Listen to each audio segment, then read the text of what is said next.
NCERT से वही line उठ के आती है, हर साल का है। अगर आप ड्रॉपर हैं, आपने नोट्स वगैरह थोड़े बहुत आते हैं, क्वेश्चन प्रैक्टिस में कमी रहती है, बच्चे थ्योरी पढ़ते रहते हैं। जब आप नोट्स पढ़ ले तो एक बार नोटबुक को क्लोज कर दो और रिकॉल करने की कोशिश करो एवरीडे। या तो कंसेप्ट की एरर आएगी या याद नहीं आएगा, दो ही चीजें होंगी। हेलो डियर स्टूडेंट्स, कैसे हैं आप लोग?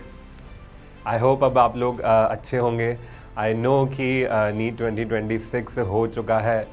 कुछ स्टूडेंट जो हैं अपने रिज़ल्ट का वेट कर रहे हैं, कुछ लोग जो हैं वो तैयारी वापस स्टार्ट कर चुके हैं। तो आज जो हम वीडियो लेके आए हैं आपके लिए, ऑर्गेनिक केमिस्ट्री का रोड मैप फॉर नीट 2027।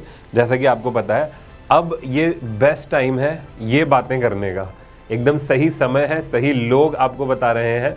तो सुनिएगा ध्यान से कि हम आज क्या आपसे बात करने वाले हैं। ऑर्गेनिक केमिस्ट्री के रोड मैप के बारे में आज बात करेंगे।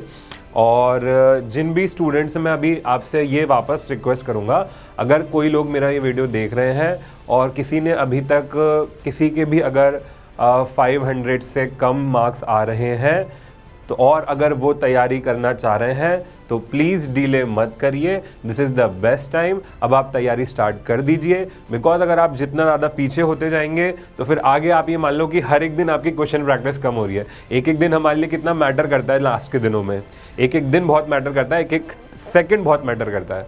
तो अभी स्टार्ट कर दीजिए, this is the time, go for it right now. ठीक है, तो इसी के साथ में हम आज का अपना वीडियो स्टार्ट करते हैं। ऑर्गेनिक केमिस्ट्री का रोड मैप मैं आपको बताने आया हूँ। देखिए, ऑर्गेनिक केमिस्ट्री में 15 to 16 क्वेश्चन आते हैं, हमें पता है 60 मार्क्स आपको दिला सकती है, ये सब बातें आपको पता हैं। हाँ, तो यहाँ पे चैप्टर्स की हम बात कर लेते हैं, कौन कौन से चैप्टर्स हमें पढ़ने होते हैं। ऑर्गेनिक में हमें पढ़ना होता है IUPAC आइसोमेरिज्म। देखो, मैं आपका बहुत ज़्यादा समय नहीं लूँगा, मैं चाहता हूँ आपका समय बचाना, कम टाइम में आपको एकदम सटीक इन्फॉर्मेशन देना। चैप्टर्स आपके सामने ये हैं, हमें पता है ये IUPAC से लेकर हाइड्रोकार्बन तक मेनली 11 के चैप्टर हैं। मैं IUPAC आइसोमेरिज्म और GOC इनको बेसिक्स की कैटेगरी में रखता हूँ। ऑर्गेनिक केमिस्ट्री जो है मेनली रिएक्शन वाले चैप्टर्स की केमिस्ट्री है। इसमें आप देख पाते हैं मेनली A से B बन रहा है, B से C बन रहा है, कन्वर्जन वाले क्वेश्चंस पूछे जाते हैं उनके क्वेश्चन, और इसमें रिएक्टिविटी के क्वेश्चन पूछे जाते हैं, इंटरमीडिएट की स्टेबिलिटी के क्वेश्चन पूछे जाते हैं। वो सब आप केवल तभी कर पाओगे जब आपके ये बेसिक्स क्लियर होंगे। अगर आपके बेसिक्स क्लियर नहीं है तो पहले इनको क्लियर करना पड़ेगा। इनमें से क्वेश्चन आता ही है, GOC में से आएगा ही, आइसोमेरिज्म में से भी आएगा। देखो, यहाँ पे हम बिल्कुल ये बात नहीं करेंगे कि किन चैप्टर का वेटेज ज़्यादा है और किन चैप्टर का वेटेज कम है। ऑर्गेनिक में सब कुछ इंटरलिंक्ड होता है। मैं ऐसा बिल्कुल नहीं कह सकता कि ये चैप्टर पढ़ लो और ये चैप्टर छोड़ के चले जाओ। कई बार ऐसा होता है अदर सब्जेक्ट्स में कि कुछ चैप्टर का वेटेज कम होता है, ऑर्गेनिक में ऐसा कुछ भी नहीं है। तो आपको हर चैप्टर उतनी ही शिद्दत के साथ पढ़ना है जितना कि दूसरा। तो यहाँ पे IUPAC आइसोमेरिज्म और GOC ये बेसिक्स में आएंगे। अभी इनके बारे में और डिटेल में बात करेंगे, इनमें क्या क्या पढ़ना है हमें। फिर hydrocarbon, hello alkane, alcohol, phenol, ether, aldehyde और अमाइंस, यहाँ से यहाँ तक के जो आपके चैप्टर हैं इन्हें मैं कहता हूँ रिएक्शन वाले चैप्टर्स। रिएक्शन वाले चैप्टर्स क्यों कह रहे हैं? क्योंकि इनमें आपकी केमिकल रिएक्शन मतलब कन्वर्जन वाले क्वेश्चंस, मैकेनिज्म वाले क्वेश्चन, वो सब यहाँ से बनते हैं, मैकेनिज्म वाले क्वेश्चन। तो मैकेनिज्म, एक्सेप्शंस, कन्वर्जन वाले क्वेश्चन, रेट चेक करने वाले क्वेश्चन, रिएक्टिविटी वाले क्वेश्चन जो NTA के फेवरेट हैं, काफ़ी बार आते हैं, वो सब यहाँ से आते हैं। बायोमोलिक्यूल्स, प्योरिफिकेशन और क्वांटिटेटिव क्वालिटेटिव एनालिसिस में इनमें से क्वेश्चन कंपल्सरीली आएगा ही आएगा, कंपल्सरी क्वेश्चन आ रहा है इनमें से। और पता है इनके लिए क्या है? इनके लिए आपको नोट्स पर भी रिलाय रहने की जरूरत नहीं है। आप NCERT कर लोगे ना, NCERT से वही लाइन उठ के आती है, हर साल का है। इस साल तो बायोमोलिक्यूल में से 3 क्वेश्चन आए हैं, 3 क्वेश्चन फ्रॉम बायोमोलिक्यूल। तो 3 क्वेश्चन तो बहुत बड़ी चीज़ है, हालांकि वैसे एक आधी आता था, लेकिन इस बार 3 क्वेश्चन आए हैं। तो केवल NCERT, बिल्कुल NCERT ओरिएंटेड चैप्टर हैं ये तीनों। आप NCERT पढ़ लो, कोई एक्स्ट्रा बुक नहीं करनी, कोई, इनफैक्ट मैं तो कहता हूँ नोट्स पे भी अगर आप रिलाय ना रहेंगे इन चैप्टर्स के लिए, केवल NCERT से काम चलेगा। ठीक है, तो चैप्टर अब स्टार्ट कहाँ से करना है हमें? तो स्टार्ट यार देखो, सिंपल सा कंसेप्ट है, बहुत इसको कॉम्प्लिकेटेड नहीं करते हैं। बहुत सारी चीज़ें हमें वैसे ही करनी होती हैं, अदर सब्जेक्ट भी आपको पढ़ने होते हैं। सिंपल बात करूंगा, पहले क्लास नोट्स करो। अब क्लास नोट्स में क्या करना है वो अगली स्लाइड पे आएगा, कैसे करना है। मॉड्यूल करो, उसके बाद में मॉड्यूल में आपके PYQ कवर हो ही जाएंगे। एलन के जो मॉड्यूल आपको मिलते हैं, जो भी आपकी पर्टिकुलर रिस्पेक्टिव कोचिंग है, उससे आपको जो मॉड्यूल मिलेंगे उसमें PYQ सब में कवर्ड होते हैं, वो PYQ कवर हो जाएंगे। उसके बाद में ये दोनों करने के बाद NCERT पे आइए, क्योंकि NCERT की लैंग्वेज थोड़ी डिफिकल्ट है। अगर आप डायरेक्ट NCERT पे कूदने की कोशिश करोगे तो गलतियां हो सकती हैं। अगर आपको बिल्कुल भी कुछ नहीं पता है, अगर आप ड्रॉपर हैं, आपने नोट्स वगैरह थोड़े बहुत आते हैं, और अगर आप चाहते हो, आपका ये है कि नहीं मैंने NCERT, आपको पता है आपने क्या मिस्टेक करी थी लास्ट ईयर, अगर आपको पता है कि नहीं मैंने NCERT नहीं पढ़ी थी और मैं NCERT पहले अच्छी करना चाहता हूँ, then you can skip to the third part. Otherwise पहले ये दोनों कंप्लीट करो, देन उसके बाद में थर्ड पार्ट पे जाइएगा। और अगर ये तीनों हो चुका है, फिर उसके बाद में जो आपका लास्ट ईयर रह गया था ना, वो एक ही चीज़ से आप रहे हो। ये पक्की बात है, पक्की बात है, इसे लिखवा के ले लो, एक ही चीज़ से रहे हो और कोई बात नहीं है, वो है क्वेश्चन प्रैक्टिस। क्वेश्चन प्रैक्टिस में कमी रहती है, बच्चे थ्योरी पढ़ते रहते हैं और बिना क्वेश्चन प्रैक्टिस के हुए नैया पार नहीं लगने वाली है।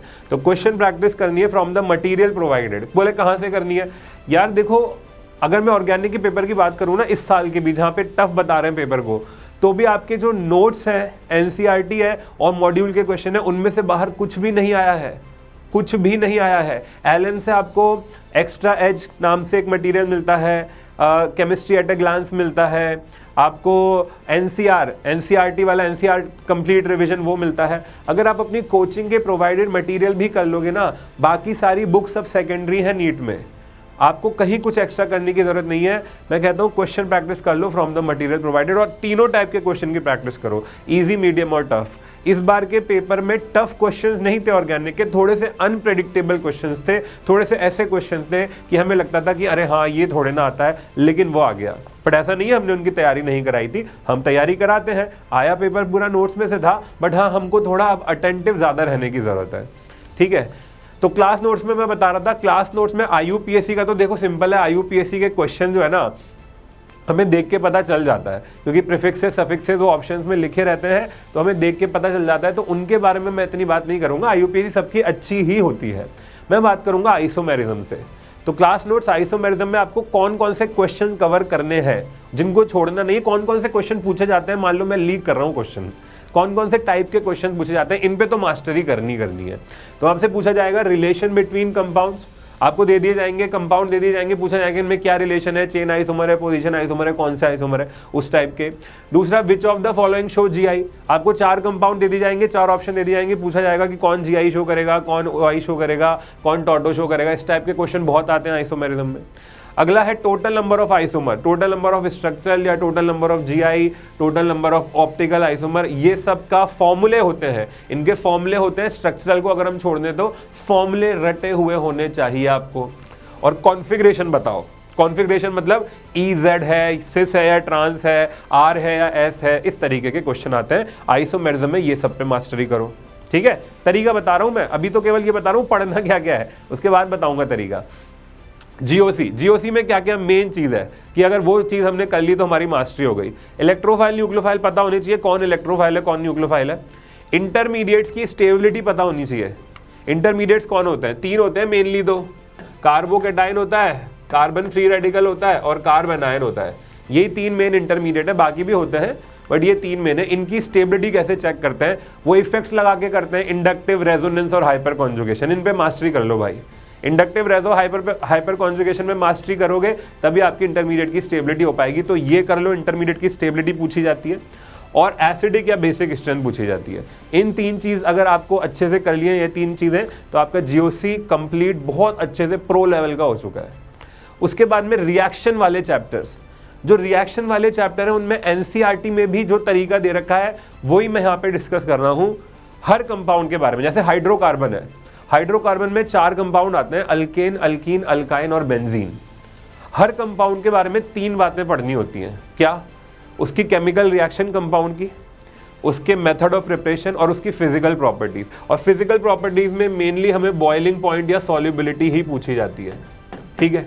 तो केमिकल रिएक्शंस की हम बात करें, मेथड ऑफ प्रिपरेशन देखो इतना इंपॉर्टेंट नहीं है। क्यों? क्योंकि कोई एक रिएक्शन अगर किसी एक कंपाउंड के लिए केमिकल रिएक्शन है तो दूसरे कंपाउंड के लिए वो मेथड ऑफ प्रिपरेशन है। तो केमिकल रिएक्शन पढ़ते पढ़ते मेथड ऑफ प्रिपरेशन अपने आप ही कवर हो जाते हैं, एक्स्ट्रा ज़्यादा हमें पढ़ने की ज़रूरत नहीं पड़ती है। तो केमिकल रिएक्शन यहाँ पे मेन है। अब उसको कैसे पढ़ना है वो भी मैं आगे बताऊंगा। केमिकल रिएक्शन में क्या क्या पढ़ना है पहले वो डिस्कस करते हैं, कैसे पढ़ना है वो बाद में बताएंगे। तो केमिकल रिएक्शन में आपको 3 चीजें पढ़नी है बेटा। मैकेनिज्म का पता होना चाहिए आपको हर रिएक्शन की। इलेक्ट्रोफिलिक एडिशन रिएक्शन है, उसकी मैकेनिज्म पता होनी चाहिए। फ्री रेडिकल सब्स्टिट्यूशन है, मैकेनिज्म पता होनी चाहिए। रेट या रिएक्टिविटी के क्वेश्चन कैसे करने हैं वो पता होने चाहिए। रेट या रिएक्टिविटी के क्वेश्चन पूछे जाते हैं। अगर कोई एक्सेप्शन है रेट के ऑर्डर में तो वो पता होना चाहिए। एक्सेप्शंस कहीं दूसरी जगह पे लिख लो। और how to form product, product कैसे बनाना है वो पता होना चाहिए। वैसे तो ऑर्गेनिक केमिस्ट्री में प्रोडक्ट बनाने में इतनी दिक्कत नहीं आती है अगर आपको सही अप्रोच पता है तो, बट सही अप्रोच का पता होना जरूरी है। तो ये 3 चीज़ों पे मास्टरी कर लो आप, केमिकल रिएक्शंस आपकी कवर हो जाएंगी। और पूरी ऑर्गेनिक केमिस्ट्री में अब यही चलता है। हेलो अल्केन, हेलो एरीन में हेलो अल्केन के बारे में ये 3 चीज़ें कर लो, मैकेनिज्म, रेट और how to form product. Haloarene में भी यही चीजें होंगी केमिकल रिएक्शन में, अल्कोहल में भी यही होगा, फिनॉल में भी यही होगा, ईथर में भी यही होगा। तो ये चीजें आपको मास्टरी करनी पड़ेंगी। प्रो टिप आपके सामने है क्या? प्रो टिप ये है, जब आप नोट्स पढ़ लें, आप ये नोट्स पढ़ रहे हो ना, नोट्स के बारे में बता रहा हूं मैं, जब आप नोट्स पढ़ लें तो एक बार नोटबुक को क्लोज कर दो और रिकॉल करने की कोशिश करो एवरीडे। और एवरीडे क्लास नोट्स पढ़ने में, ऑर्गेनिक के क्लास नोट्स की बात कर रहा हूं मैं, केवल क्लास नोट्स पढ़ने में 15 मिनट से ज़्यादा का समय नहीं देना है। ऑर्गेनिक में 15 मिनट से ज़्यादा का समय अगर आप लगा रहे हैं क्लास नोट्स को रिवाइज करने में, पर डे के क्लास नोट्स में, तो बहुत ज़्यादा लगा रहे हैं। 15 मिनट्स क्लास नोट्स का रिवीजन और 30 मिनट्स क्वेश्चन प्रैक्टिस। अगर इसको भी आप रिलीजियसली फॉलो कर लेते हो ऑर्गेनिक में, क्योंकि आपको और सब्जेक्ट भी पढ़ना है बेटा, मुझे पता है, मैं तो आपको अपने सब्जेक्ट का नहीं सबका क्यूमुलेटिवली बताऊंगा ना। 15 मिनट्स केवल नोट्स और 30 मिनट्स क्वेश्चन प्रैक्टिस कर लोगे ना, एकदम बढ़िया काम हो जाएगा तुम्हारा। तो रिएक्शन वाले चैप्टर्स के बाद में क्लास नोट्स हमने कवर कर लिया। क्लास नोट्स ऐसे पढ़ना है। अच्छा, वो बायोमोलिक्यूल वगैरह का मैंने बता ही दिया था, उसमें क्लास नोट्स की भी जरूरत नहीं है, आप एनसीईआरटी से ही कर सकते हो। बट क्लास नोट्स हैं आपके पास तो और भी बेटर चीज़ है, पढ़ लोगे तो अच्छी बात है। तो हमने क्लास नोट्स करा था, उसके बाद क्या आए थे, मॉड्यूल पे आए थे। तो मॉड्यूल के लिए book a slot of just 15 minutes in a day. 15 minutes या 15 मिनट से 30 मिनट। भाई कभी ऐसा लगता है कि आपको टॉपिक जो है वो आता है, थोड़ा सा फैमिलियर टॉपिक है तो कम टाइम में हो जाएगा, अदरवाइज 15 से मिनिमम 15, मैक्सिमम आधा घंटा रोज मॉड्यूल के क्वेश्चन प्रैक्टिस करने ही है ऑर्गेनिक के। ठीक है, अगर ऑर्गेनिक आपकी चल रही है तो रोज करने ही है। कंसेप्ट एरर आ रही है, अगर आप क्वेश्चन करते वक्त क्या क्या दिक्कत आएगी, या तो कंसेप्ट की एरर आएगी या याद नहीं आएगा, 2 ही चीज़ें होंगी। उसिली मिस्टेक वगैरह वो पेपर में होती हैं, वो घर पे बैठ के प्रैक्टिस करने में नहीं होती है। तभी तो कहते हो कि अरे ये तो हमें घर पे कर लेते तो हमसे आ जाता, ये तो पेपर में नहीं हुआ। वो सिली मिस्टेक नहीं होती घर पे थोड़ी ना सिली मिस्टेक होती है। घर पे 2 ही तरह की मिस्टेक होती है बैठ के करने में, या तो कंसेप्ट एरर होती है या मेमोरी एरर होती है। मेमोरी एरर मतलब याद ही नहीं आ रहा है कि क्या लगेगा इसमें, और कंसेप्ट नहीं आ रहा है। तो कंसेप्ट नहीं आ रहा है तो नोट रिवाइज करो। अगर कोई क्वेश्चन बना रहे हो उसका याद नहीं आ रहा है, कंसेप्ट समझ में नहीं आ रहा है, तो फिर वापस से नोट्स पे जाओ। और अगर मेमोरी एरर है, जैसे अभी मैं क्लास में पढ़ा रहा था तो मैंने बच्चों से पूछा था कि फिनॉल का ऑक्सीडेशन होता है तो क्या बनता है। अब ये प्योर रटने वाली चीज़ है, तो जो रटने वाली चीज़ें हैं ऑर्गेनिक में, कुछ फिनॉल के ऑक्सीडेशन से क्या बनता है, अब ये याद है तो ही कर पाओगे, नहीं याद है तो नहीं कर पाओगे। तो फिनॉल के ऑक्सीडेशन से क्या बनता है, वो स्टिकी नोट्स मिलते हैं ना आपको, बाजार में आते हैं स्टिकी नोट्स अलग अलग कलर के, उस पर लिख लो फिनॉल के ऑक्सीडेशन से बनता है, कहीं चिपका लो यार, देखते रहो उसको। फ्लैश कार्ड इस तरीके से बनाओ। शॉर्ट नोट्स कैसे बनाना है वो मैं अभी आगे बताऊंगा। तो नेक्स्ट जो है वो है एनसीईआरटी। एनसीईआरटी से आपके कौन से क्वेश्चंस पूछे जाते हैं ऑर्गेनिक में, मेनली असर्शन रीजन के क्वेश्चंस पूछे जाएंगे। असर्शन रीजन के क्वेश्चन पूछे जाएंगे। एनसीईआरटी कैसे पढ़नी है सर, मेनली असर्शन रीजन के क्वेश्चन बनते हैं। अंडरलाइन तो आप करते ही हो, सब लोग बोलते हैं अंडरलाइन करो, लेकिन जब आप अंडरलाइन कर रहे हो, मान लो आपने एक पैरा पढ़ा, तो उसमें से आपको क्या चीज़ पे क्वेश्चन बन सकता है उसके बारे में सोचना है। और वो आइडेंटिफायर क्या है, असर्शन रीजन के क्वेश्चंस का आप कैसे पहचानोगे कि बन सकते हैं यहाँ से, उनके लिए ये वर्ड है। कहीं पे लिखा होगा it happens because, therefore, due to, that's why, ऐसा कहीं पे लिखा है ना एनसीईआरटी में कि ये होता है बिकॉज ये होता है, ऐसा होता है बिकॉज ऐसा होता है। वो असर्शन रीजन के क्वेश्चन के आइडेंटिफायर हैं ये वर्ड्स। तो बिल्कुल एकदम आंखें खुली रख के अंडरलाइन करो, और उनको कहीं पे मैं तो कह रहा हूँ लिख लो, या ना भी लिखो तो बहुत अच्छे से उनको बार बार रिवाइज करते रहो एनसीईआरटी में ही। और मैं तो कह रहा हूँ अगर लिख पाओ तो नोट्स में लिख लो, यहाँ लिखा भी है मैंने, exception must be noted down in notes. Exception अगर है या असर्शन रीजन की कोई इंपॉर्टेंट लाइन है, नोट्स में ही लिख लो, बेस्ट रहेगा, क्योंकि एनसीईआरटी आप उतनी बार नहीं खोलते जितनी बार आप नोट्स खोलते हो, ये बात आप भी जानते हो, है ना। टेबल्स गिवन होती हैं कुछ एनसीईआरटी में, टेबल जैसे बॉइलिंग पॉइंट के ऑर्डर की टेबल दी होती है, रिएक्टिविटी के ऑर्डर की टेबल दी हुई होती है, तो उसमें आपको उन वैल्यूज को याद करने की जरूरत नहीं है, बट ऑर्डर क्या आ रहा है वो हमें याद होना चाहिए, क्योंकि वो डायरेक्ट ऑर्डर उठ के नीट में पूछे जाते हैं। तो अगर टेबल्स दी गई है, उन टेबल से ऑर्डर, टेबल में तो वैल्यूज दी गई है, उन वैल्यूज से आप ऑर्डर बना लो। जैसे बेसिक स्ट्रेंथ का अमाइंस चैप्टर में दे रखा है, बहुत सारी अमाइंस है, उनके बेसिक स्ट्रेंथ की वैल्यूज लिखी हुई है, पीकेबी की वैल्यूज लिखी हुई है, उससे ऑर्डर बना लो और वो ऑर्डर याद रखो, क्योंकि वो पूछा जाएगा। इलिस्ट्रेशन, सॉल्व्ड एग्जांपल और बैक एक्सरसाइज के क्वेश्चन। बैक एक्सरसाइज के क्वेश्चन आपको करना जरूरी है। अगर आप अभी 12th भी देने वाले हैं, अगर आप एंथ्यूज के स्टूडेंट और ये वीडियो देख रहे हैं, तो बैक एक्सरसाइज के क्वेश्चन करना बहुत जरूरी है, और साथ में इलिस्ट्रेशन एंड सॉल्व्ड एग्जांपल भी आपको करने ही हैं एनसीईआरटी के, ठीक है। प्रो टिप क्या है, बायोमोलिक्यूल एंड प्योरिफिकेशन के लिए आपकी एनसीईआरटी ही जरूरी है, और एक्सेप्शन अगर कहीं आ रहे हैं या असर्शन रीजन कहीं बन रहा है, exceptions and assertion reason AR must be noted down in notes. मैं तो कह रहा हूं नोट्स में ही लिख लो। आगे शॉर्ट नोट, शॉर्ट नोट्स के लिए मैं कहता हूं हर एक कंपाउंड का पावर पेज बनाओ। मतलब तुमने आज जाओ एक पेज बनाओ, उस पर लिख दो हेलो अल्केन, ये हेलो अल्केन का पेज है, और हेलो अल्केन मतलब RX। अब तुम्हें पूरे नोट्स में RX की रिएक्शन जहां जहां भी दिख रही है ना, जहां जहां भी RX की रिएक्शन दिख रही है, जिन भी अलग अलग रिएजेंट के साथ, इस एक पेज पे वो सारी रिएक्शन होनी चाहिए। इसे कहेंगे हम हेलो अल्केन का पावर पेज है ये।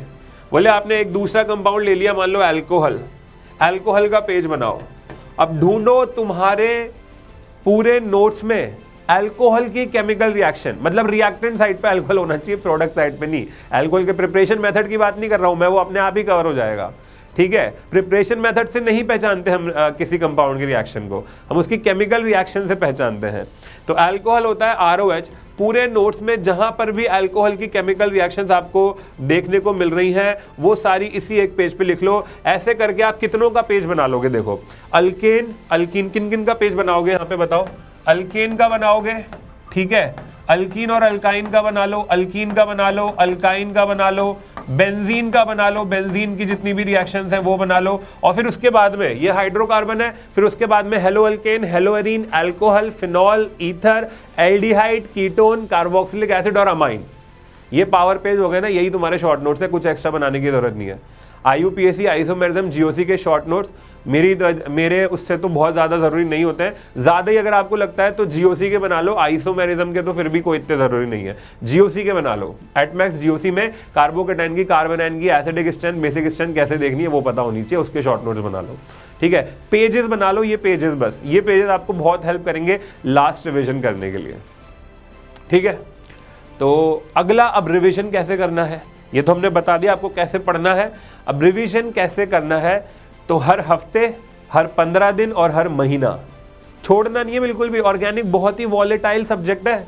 अगर आपने 2 महीने के लिए ऑर्गेनिक छोड़ दी ना, तो उसके बाद में जब 2 महीने बाद आप पढ़ने बैठोगे आपको कुछ याद नहीं आएगा।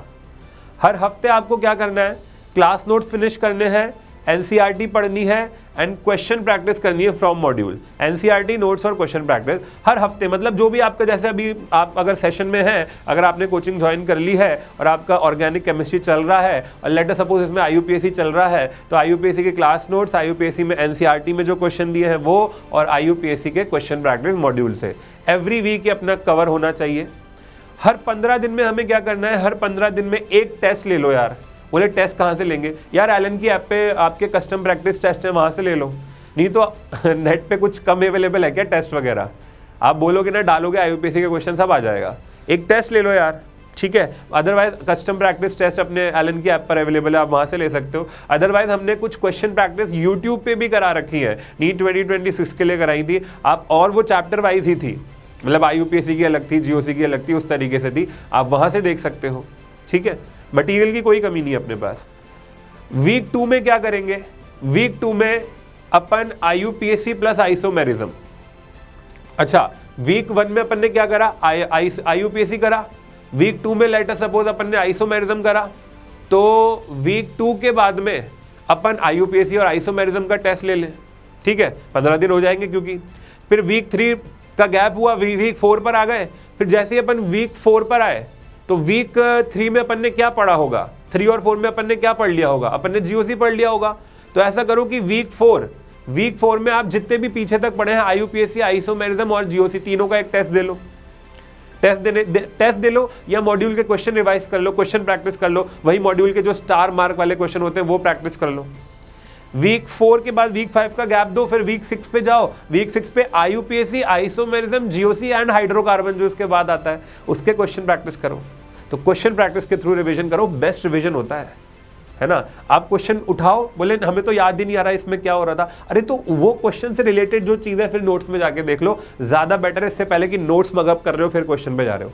क्वेश्चन पढ़ के नोट्स पे जाना बेटर रहेगा। हाँ ऑब्वियसली तब होता है जब एक बार या 2 बार हम पहले नोट्स पढ़ चुके होते हैं तब, ठीक है, क्योंकि बार बार नोट्स पढ़ना is not a very good method to revise. पहले क्वेश्चन करना एंड देन फिर उसके बाद उस रिलेटेड क्वेश्चन की थ्योरी पे चले जाना नोट्स में जो लिखवाई गई है, that is a good practice, ठीक है। और एवरी मंथ क्या करना है, every month revise the power pages. Power pages जो हमने बनाए थे उनको रिवाइज करो, क्योंकि भाई आपको याद दिलाएंगे। शॉर्ट नोट, फ्लैश कार्ड्स तो आपने लगा ही रखे हैं अपने कमरे में, उनको उनसे आपको जो रटने वाली चीज़ें हैं वो याद होती रहेंगी, एक्सेप्शंस याद होते रहेंगे उन फ्लैश कार्ड से। कमरे में जरूर लगा लो, दीवारें रंग दो अपनी। तुम्हारे कमरे की दीवार अगर सफ़ेद है ना तो आई एम सॉरी टू से तुम एक अच्छे स्टूडेंट नहीं हो। एक अच्छे स्टूडेंट की कमरे की दीवारें जो होती है ना वो फ्लैश कार्ड से रंगी हुई होती है, उन पे पीरियोडिक टेबल चिपकी होती है, उन पे बायो के डायग्राम चिपके हुए होते हैं, उन पे NCERT की लाइनें चिपकी हुई होती हैं। अगर तुम्हारे कमरे की दीवारें सफ़ेद हैं तो तुम्हें वो सफ़ेद कोट नहीं मिलेगा। अगर तुम्हें सफ़ेद कोट चाहिए तो तुम्हें अपने कमरे की दीवारें थोड़ी रंगनी पड़ेंगी पहले। समझ रहे हो ना मेरी बात। चलो, तो एवरी मंथ जो है वो ये करना है, take a full test. Full test ले लो या फिर हर महीने में। और वैसे फुल टेस्ट आपका देखिए कोचिंग वगैरह में होता ही है हर महीने में, तो वो आपको खुद से नहीं करना पड़ेगा, वो वैसे भी इन जनरल होता ही है। तो ये रिवीजन की हमारी एक स्ट्रैटेजी होनी चाहिए। टेस्ट एनालिसिस में क्या करना है भाई, टेस्ट एनालिसिस में 4 प्रकार के एनालिसिस करो। कंसेप्ट की एरर कहाँ हुई थी, मेमोरी की एरर कहाँ हुई थी। कंसेप्ट की अगर एरर है मतलब सॉरी टू से आपने नोट्स अच्छे से नहीं पढ़े हैं, आपने क्वेश्चन प्रैक्टिस कम करी है तभी कंसेप्ट की एरर हुई है, आपने रिवाइज नहीं करा है तभी कंसेप्ट की एरर हुई है। मेमोरी की एरर है, अगर याद नहीं आ रहा है, याद नहीं आया है मतलब आपने अपनी दीवारें नहीं रंगी हैं, आपकी मेमोरी कैसे रटने वाली चीज़ अगर है और वो अगर पेपर में आ रही है, अगर आपको वो याद नहीं है तो आई एम सॉरी टू से ये तो सबसे ईजी चीज़ थी करना। आपको बस वो लिख के वो दीवार पे चिपकाना ही तो था। अगर आपने वो नहीं करा है तो फिर नहीं आएगा, मेमोरी वाली दिक्कत वहाँ आएगी। सिली मिस्टेक, नॉट करेक्ट को करेक्ट पढ़ लेना, सही है को गलत, करेक्ट को इनकरेक्ट पढ़ लेना, इस टाइप की जो बबल्स में फिलिंग में गलती कर देना, ये देखो टाइम के साथ अपने आप कम हो जाती हैं, है ना। जितने ज़्यादा टेस्ट दोगे, जितने ज़्यादा क्वेश्चन प्रैक्टिस करोगे, टाइम के साथ ये मिस्टेक धीरे धीरे कम हो जाएंगी। इन पे ज़्यादा मत डरो, ये अपने आप कम होती है, इस पर अपना हमारा जोर नहीं है। मैं भी बोल दूंगा ना तुम्हें कुछ भी कि ऐसे ऐसे ये 10 तरीके ये कर लो, कोई फ़र्क नहीं पड़ेगा। जब पेपर होगा ना तुम दोबारा कर दोगे वो गलती। तो इसमें धैर्य रखो, बी पेशेंट, ये अपने आप सही हो जाएंगी। और टाइम मैनेजमेंट, टाइम मैनेजमेंट मतलब स्पीड की अगर प्रॉब्लम है तो मैं हमेशा कहता हूं कि जब आप मॉड्यूल के क्वेश्चन करते हो एक टाइम बाउंड होके क्वेश्चन करो।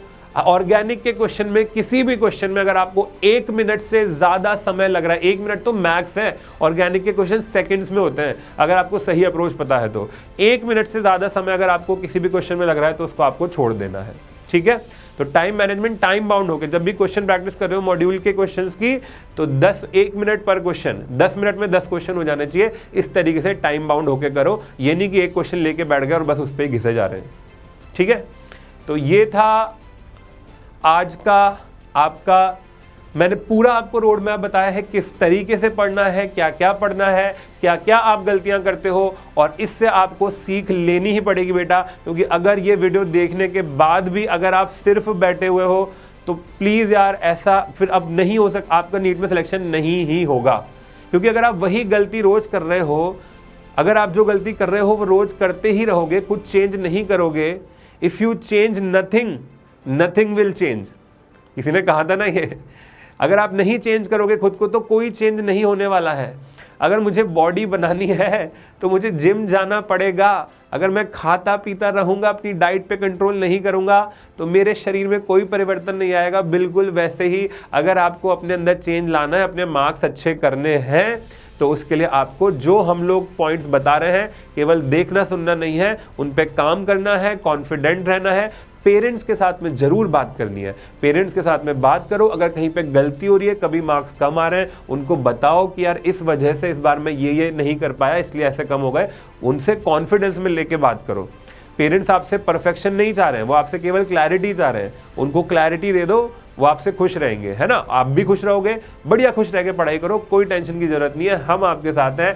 कमेंट करके मुझे बताना, कोई भी अगर प्रॉब्लम होगी मैं उसका जरूर आंसर करूंगा। मिलते हैं नेक्स्ट सेशन में, तब तक के लिए गुड बाय, टेक केयर।